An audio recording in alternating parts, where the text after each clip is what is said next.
అండి. దీపావళి అమావాస్య రోజున లక్ష్మీదేవి అమ్మవారికి పూజ చేసి ఆ అమ్మవారిని ఆహ్వానిస్తే తప్పకుండా అమ్మవారు మన ఇంట్లోకి ప్రవేశిస్తుందని ఒక నమ్మకం అండి. చాలా మందికి ఈ దీపావళి రోజున అర్ధరాత్రి అమ్మవారికి పూజ ఎలా చేయాలి, అసలు ఎందుకు చేయాలి అనేది తెలియదండి. కానీ మార్వాడీస్ వాళ్ళు ఎక్కువగా ఈ దీపావళి రోజున అర్ధరాత్రి సమయంలోనే లక్ష్మీదేవి అమ్మవారికి పూజ అనేది చేస్తారండి. అందుకని వారు సిరి సంపదలతో ఉంటారు. అవే సిరి సంపదలు అష్టైశ్వర్యాలు మనకు కూడా కలగాలంటే ఈ సమయంలో అంటే అర్ధరాత్రి సమయంలో అమ్మవారికి తప్పకుండా పూజ అనేది చేసుకోవాలి. అయితే పూజ ఎలా చేయాలి, సాయంత్రం అమ్మవారికి పూజ చేసుకునే వారు రాత్రి వేళల్లో అమ్మవారిని పూజించవచ్చా లేదా అనే విషయాలన్నీ కూడా చాలా డీటెయిల్గా చెప్తానండి. మీరు మాత్రం వీడియోని మొత్తం చూడండి. దీపావళి అమావాస్య రోజున అర్ధరాత్రి 12 గంటలకి ఈ పూజ అనేది చేసుకోవాలండి. అయితే ఈ పూజ ఇంటి మధ్యలో చేసుకోవాలి. ఇంటి మధ్యన అంటే ఎక్కడ మనకు తెలియదు కాబట్టి హాల్లో మధ్యలో చేసుకోండి. పూజ చేసే చోట ఇలా పసుపు రాసి అమ్మవారికి ఎంత ఇష్టమైన పద్మ ముగ్గులు వేసుకోండి. లేదంటే అష్టదళ పద్మ ముగ్గులైనా సరే వేసుకోవచ్చు. ముగ్గు వేసుకున్న తర్వాత చుట్టూ కానీ లేదంటే 4 వైపులా కానీ తప్పకుండా డిజైన్ అయితే పెట్టుకోవాలండి. ఎందుకంటే ఆ ముగ్గుని మనం బంధనం చేయాలి. ఆ తర్వాత ఆ ముగ్గుపై పసుపు కుంకుమలతో అందంగా అలంకరించుకోండి. అయితే మనం సాయంత్రం సమయంలో అమ్మవారికి పూజ అనేది చేసుకుంటాం కదండి. మరి రాత్రి వేళల్లో కూడా చేసుకోవాలంటే చేసుకుంటే చాలా మంచిదండి. మనకున్న అప్పులు, ఆర్థిక సమస్యలు, డబ్బు చేతిలో నిలవకపోవడం ఇవన్నీ కూడా తొలగిపోతాయండి. వ్యాపారం అంతా కూడా సజావుగా సాగుతుంది. చేతిలో డబ్బులు అనేవి నిలుస్తాయి. ఈ పూజ చేసినప్పటి నుంచి కూడా మాకు చాలా బాగుంటుందండి. అమ్మవారికి దీపావళి రోజున సాయంత్రం సమయంలో అలాగే అర్ధరాత్రి సమయంలో కూడా తప్పకుండా పూజ అనేది చేస్తాము. అందుకని చెప్తున్నానండి, ఎవరైనా సరే పూజ చేసుకోవచ్చు. మేము ఇంతవరకు ఎప్పుడు చేయలేదండి, మరి కొత్తగా స్టార్ట్ చేయొచ్చా అంటే ఎవరైనా సరే చేసుకోవచ్చండి. దీనికి ఆనవాయితీ అది అవసరం లేదు. మరి సాయంత్రం సమయంలో లక్ష్మీదేవి అమ్మవారిని పూజిస్తాం కదండి, మరి అదే పూజ పీఠం పైన అమ్మవారిని పూజించవచ్చా అంటే చేసుకోవచ్చండి. కానీ ఇది ఇంటి మధ్యలో చేసుకోవాల్సిన పూజ కాబట్టి అమ్మవారిని మీరు అలాగే సాయంత్రం సమయంలో పూజ చేస్తారు కాబట్టి అక్కడ దీపాలు వెలిగినట్లయితే అంటే దీపాలు రాత్రి వరకు వెలుగుతూ ఉంటాయి కదండి. అక్కడ దీపం అది పెట్టుకున్న వారైతే వెలుగుతూ ఉంటాయి కదా, అక్కడ మామూలుగా అమ్మవారికి దండం పెట్టుకొని ఇక్కడ హాల్లో అమ్మవారికి పూజ చేసుకోండి. ఒకవేళ పూజా మందిరంలోని దీపాలు కొండెక్కేస్తే మళ్ళీ దీపాలు వెలిగించి ఇక్కడ పూజ అయితే స్టార్ట్ చేయండి. ఇలా ముగ్గు వేసుకున్న తర్వాత ఇప్పుడు దీనిపైన ఒక ప్లేట్ అయితే తీసుకోండి. నేను ఇక్కడ ఒక ఉల్లి బౌల్ అయితే తీసుకున్నాను. అయితే నా దగ్గర ఇది ఉంది కాబట్టి తీసుకున్నానండి. మీరు ఏదైనా ఎత్తడి ప్లేట్ కానీ సిల్వర్ ప్లేట్ కానీ ఏదైనా సరే తీసుకోవచ్చు. ఇప్పుడు దీన్ని ముగ్గు పైన పెట్టుకొని దీంట్లో బియ్యం వేసుకోవాలండి. బియ్యం మీరు తీసుకున్న ప్లేట్కి నిండుగా వేసుకోండి. ఇన్నే వేసుకోవాలని లెక్కేమీ లేదు, నిండుగా వేసుకుంటే సరిపోతుంది. అలాగే నేను ఒక చిన్న బౌల్తో కూడా మళ్ళీ నేను బియ్యం తీసుకున్నానండి. అంటే కొంచెం అమ్మవారు ఎత్తుగా ఉంటారు కదా, కొంచెం ఇలా బౌల్తో బియ్యం తీసుకున్నాను. మీరు మామూలుగా వేసుకున్న బియ్యం పైన సరే మీరు అమ్మవారిని పెట్టుకోవచ్చు. ఇలా బియ్యం వేసుకున్న తర్వాత ఈ బియ్యంలో కొద్దిగా పసుపు కుంకుమ వేయండి. ఇప్పుడు అమ్మవారిని అయితే పెట్టుకోవాలి. నా దగ్గర ఉన్న ఇంకొక లక్ష్మీదేవి అమ్మవారిని అయితే నేను పెట్టుకుంటున్నానండి. సాయంత్రం సమయంలో అమ్మవారిని పూజిస్తాం కదండి, అక్కడ అమ్మవారిని అయితే పెట్టుకుంటాం కదా, ఆ అమ్మవారిని తీసుకొని వచ్చి ఇక్కడ పెట్టకూడదండి. మీ దగ్గర ఏదైనా ఎక్స్ట్రా లక్ష్మీదేవి అమ్మవారి విగ్రహం ఉంటే తెచ్చి పెట్టుకోండి. అలా అమ్మవారి విగ్రహాలు ఏమీ లేవండి అనుకుంటే అమ్మవారి రూపులై ఉంటాయి కదండి, ఆ రూపులైన సరే పెట్టుకోవచ్చు. అది ఎలా పెట్టుకోవాలనేది కూడా చూపిస్తాను.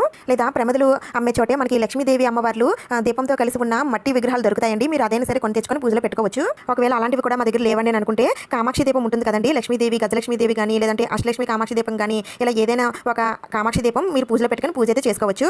ఇవేమీ మాకు దొరకవండి, మా దగ్గర ఏమీ లేవని అనుకుంటే ఒక పెద్ద ప్రమిద ఒకటి తీసుకోండి. ఆ ప్రమిదని వెలిగించి ఆ ప్రమిదలోనే లక్ష్మీదేవి అమ్మవారు ఉన్నట్టుగా భావించి మీరు పూజను అయితే చేసుకోవచ్చండి. ఇలా వెలిగించిన ఈ ప్రమిద రాత్రంతా కూడా వెలిగితే చాలా మంచిది. అమ్మవారి దగ్గర ఇలా పసుపు కుంకుమలు అయితే ఉంచండి. అయితే సాయంత్రం సమయంలో అమ్మవారి దగ్గర పెట్టిన పసుపు కుంకుమలు తీసి ఇక్కడ పెట్టొచ్చా అండి అంటే అలా పెట్టకూడదండి. మామూలుగా మనకి సపరేట్గా పసుపు కుంకుమలు ఉంటాయి కాబట్టి కొద్దిగా బౌల్స్లో కానీ లేదంటే ఒక ఆకులో అయినా సరే కొద్దిగా వేసి అమ్మవారి దగ్గర పెట్టుకోండి. ఇంకా అమ్మవారి పూజలో 5 దీపాలు వెలిగించాలండి. దానికోసం నేను ఇక్కడ మట్టి ప్రమిదలు అయితే తీసుకున్నాను. వీటి ప్లేస్లో మీరు ఇత్తడి కుందులైనా లేదంటే వెండి కుందులైనా ఏవైనా సరే తీసుకోవచ్చండి. కానీ ఇక్కడ అమ్మవారికి 5 దీపాలు అయితే వెలిగించాలి. అమ్మవారికి ఆవునేతితో దీపారాధన చేస్తే చాలా మంచిదండి. మీ దగ్గర ఆవునేయి ఉంటే ఆవునేయి వాడండి, లేదంటే నువ్వుల నూనె కానీ లేదా కొబ్బరి నూనె సరే వాడండి. ఇంకా అమ్మవారి దగ్గర పెట్టే ఏనుగులు కూడా సపరేట్గా ఉంటే పెట్టుకోండి. లేదు అంటే 2 పసుపు ముద్దలు అమ్మవారికి చెరువు వైపున పెట్టుకోండి. తర్వాత ఆ పసుపు ముద్దల్ని మీరు వాటర్లో కలిపేసి ఏదైనా చెట్లకి వేసేయచ్చు. అయితే పూజ సరిగ్గా అర్ధరాత్రి 12 గంటలకి ఈ దీపాలు అనేవి వెలిగించి అమ్మవారికి ఆహ్వానం పలికి పూజ అనేది చేయాలండి. అయితే ముందుగా చేసుకోవాల్సిన ఏర్పాట్లు ఉంటాయి కాబట్టి మీరు 12 గంటల ముందుగానే మీరు ఈ పూజ ఏర్పాట్లన్నీ కూడా చేసుకోండి. అయితే పూజ చేసేటప్పుడు తలస్నానం చేయాలంటే తలస్నానం ఏమీ అవసరం లేదండి. ఎలాగో సాయంత్రం సమయంలో మీరు అమ్మవారికి పూజ చేసేటప్పుడు తలస్నానం చేస్తారు కాబట్టి ఇప్పుడు చేయనవసరం లేదు. ఒకవేళ ఈ పూజకి ముందుగానే మీరు నిద్రపోయినట్లయితే కంఠ స్నానం చేయండి. ఒకవేళ పడుకోలేదండి అనుకుంటే మామూలుగా కాళ్ళు చేతులు ముఖం కడుకొని వచ్చి పూజ అనేది చేసుకోవచ్చు. అయితే పూజ ఇంట్లో వాళ్ళందరూ మెలకువగా ఉండి చెయ్యాలా అండి అంటే ఉంటే మంచిదేనండి, కానీ అవసరం లేదు. వారు పడుకున్నా సరే మీరు మాత్రం పూజ అనేది చేసుకోవచ్చు. ఇంట్లో పిల్లలు పెద్దలు అందరూ ఉంటారు కాబట్టి వారిని పడుకోనివ్వండి, మీరు మాత్రం పూజ అయితే చేసుకోండి.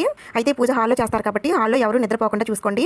ఇలా మీ దగ్గర పువ్వులతో ఇలా అమ్మవారిని అందంగా అలంకరించుకోండి. ఇంకా నేను రూప్ అన్నాను కదండి, ఇదే అమ్మవారి గజలక్ష్మి రూప్. ఇది ముందునే ఇలా గజలక్ష్మి ఉంటుందండి, ఇంకా బ్యాక్ సైడ్ వచ్చేసి అమ్మవారి శ్రీచక్రం ఉంటుంది. ఇలాంటిది రూపులు ఏవైనా సరే ఉంటే పూజలో ఈ విధంగా పెట్టుకోండి. బియ్యం పైన ఇలా నించునేటట్టు పెట్టుకుంటే ఇది నించుంటుందండి. ఇలా పెట్టుకొని మీరు పూజ అయితే చేసుకోవచ్చు. చేద్దాం. ముందుగా ఏకాహారతితో మనం పెట్టుకున్న ఈ 5 దీపాలు కూడా వెలిగించుకోవాలి. ఈ దీపాలు వెలిగించేటప్పుడే వినాయకుడిని మనసులో తలుచుకోండి. పూజ చేసేటప్పుడు మన ఇంటి మెయిన్ డోర్ ఓపెన్లోనే ఉంచుతాం కదా, అయితే ఇప్పుడు కూడా ఓపెన్లోనే ఉంచాలని అంటే ఇది అసలే అర్ధరాత్రి సమయం కదండి. చాలా మందికి డోర్ ఓపెన్ చేసే వీలుంటుంది, కొంతమందికి వీలుండదు. ఇక్కడ కొన్ని సందర్భాల్లో ఓపెన్ చేసుకొని పెట్టుకుంటే సరిపోతుంది. అవి ఎప్పుడంటే ఇలా దీపాలు వెలిగిస్తున్నప్పుడు కొద్దిగా డోర్ ఓపెన్ చేసి దీపాలన్నీ కూడా వెలిగించండి. ఇలా దీపాలు వెలిగించిన తర్వాత ఈ దీపపు ప్రమిదల దగ్గర కొద్దిగా పసుపు కుంకుమ అక్షింతలు వేసి ఆ అమ్మవారికి ఆహ్వానం పలకండి. ఆ తర్వాత మీరు డోర్ క్లోజ్ చేసినా పర్వాలేదు. ఇప్పుడు ఇంకా అమ్మవారి పూజని అయితే స్టార్ట్ చేద్దాం. ముందుగా అయితే అమ్మవారికి ధూపం చూపించి కొద్దిగా అక్షింతలు అమ్మవారి పాదాల పైన వేసి అమ్మవారికి మనస్ఫూర్తిగా నమస్కారం చేసుకోండి. తల్లి, ఈ సమయంలో మిమ్మల్ని పూజిస్తున్నాను, తప్పకుండా మా ఇంట్లోకి ప్రవేశించి నేను చేసిన ఈ పూజని స్వీకరించి తల్లి అని ఆ అమ్మవారికి విన్నవించుకోండి.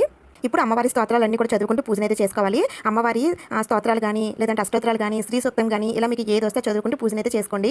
ఇవేమి మాకు రావండి అని అనుకుంటే ఓం శ్రీమాత్రే నమః అనే మంత్రం చదువుకుంటూ మీరు పూజన అయితే చేసుకోవచ్చు. అయితే అమ్మవారికి బిల్వదళాలతో అమ్మవారిని పూజిస్తే చాలా చాలా మంచిదండి. మీ దగ్గర బిల్వదళాలు ఉంటే వాటితో అమ్మవారిని పూజించండి. నా దగ్గర ఇలా సిల్వర్ బిల్వ పత్రాలు ఉన్నాయండి, వీటిని నేను అమ్మవారికి సమర్పిస్తున్నాను. అలాగే అమ్మవారికి పసుపు కొమ్ములతో పూజ చేసినా సరే చాలా మంచిదండి. పసుపు కొమ్ములతో ఇంకా అమ్మవారికి ఇష్టమైన చిట్టి గాజులు, గోమతి చక్రాలు, లక్ష్మీ గవ్వలు, తామర గింజలు ఇలా ఏ ఉంటే వాటితో అమ్మవారిని పూజించండి. వీటన్నిటితో కూడా మేము సాయంత్రం సమయంలో అమ్మవారికి పూజ చేసామండి. మా దగ్గర ఏమీ లేవని అనుకుంటే అమ్మవారికి అక్షింతలతోనైనా లేదంటే కుంకుమతో అయినా లేదంటే పువ్వులతో అయినా సరే పూజ చేసుకోవచ్చు. అయితే ఈ దీపావళి అమావాస్య అర్ధరాత్రి సమయంలో మాత్రమే అమ్మవారిని పూజిస్తామండి. మిగతా నెలల్లో వచ్చే అమావాస్య రోజున అర్ధరాత్రి సమయంలో అమ్మవారిని పూజించకూడదు. ఈ ఒక్క రోజు మాత్రమే అమ్మవారిని అర్ధరాత్రి సమయంలో పూజిస్తామండి. లక్ష్మీదేవి అమ్మవారికి చేసే పూజలలో ఈ పూజ చాలా పవర్ఫుల్ అండి. చాలా వరకు మనకున్న ప్రాబ్లమ్స్ అన్ని కూడా తీరిపోతాయండి.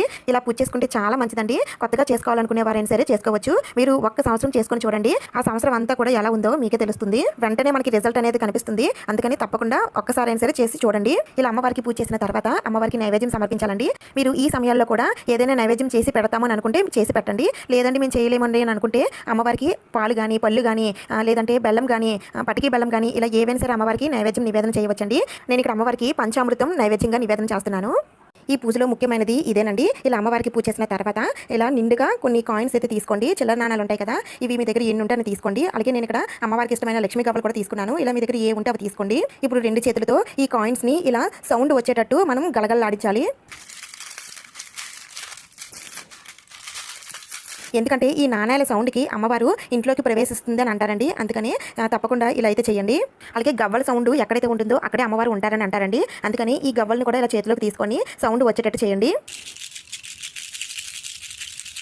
ఇలా చేసేటప్పుడు ఒకసారి మళ్ళీ డోర్ ఓపెన్లో ఉంచి ఇవన్నీ కూడా చేయండి. కొద్దిసేపు చేస్తే సరిపోతుంది. ఇలా చేసిన తర్వాత మళ్ళీ డోర్ క్లోజ్ చేసుకోవచ్చు. ఇప్పుడు అమ్మవారికి కర్పూర నీరాజనం సమర్పించి కొద్దిగా అక్షింతలు అమ్మవారి పాదాలపైన వేసి అమ్మవారికి దండం పెట్టుకోండి. తల్లి, ఈ దీపావళి రోజున మిమ్మల్ని పూజిస్తున్నాను. తెలుసో తెలియక ఏదైనా తప్పు చేస్తుంటే క్షమించి తల్లి, తప్పకుండా మా ఇంట్లోకి ప్రవేశించి మమ్మల్ని ఆశీర్వదించి తల్లి అని ఆ తల్లికి వేడుకోండి. ఇలా పూజ చేసుకున్న తర్వాత ఒక అరగంట సేపు అయినా సరే నిద్రపోకుండా ఉండడానికి ట్రై చేయండి. ఇంకా మనం వెలిగించిన ఈ దీపపు కుందులు రాత్రంతా వెలిగితే చాలా మంచిదండి. లేదంటే ఒక్క దీపాన్ని అయినా సరే రాత్రంతా వెలుగు ఉండేలాగా ఆయిల్ మళ్ళీ వడ్డించండి. ఒకవేళ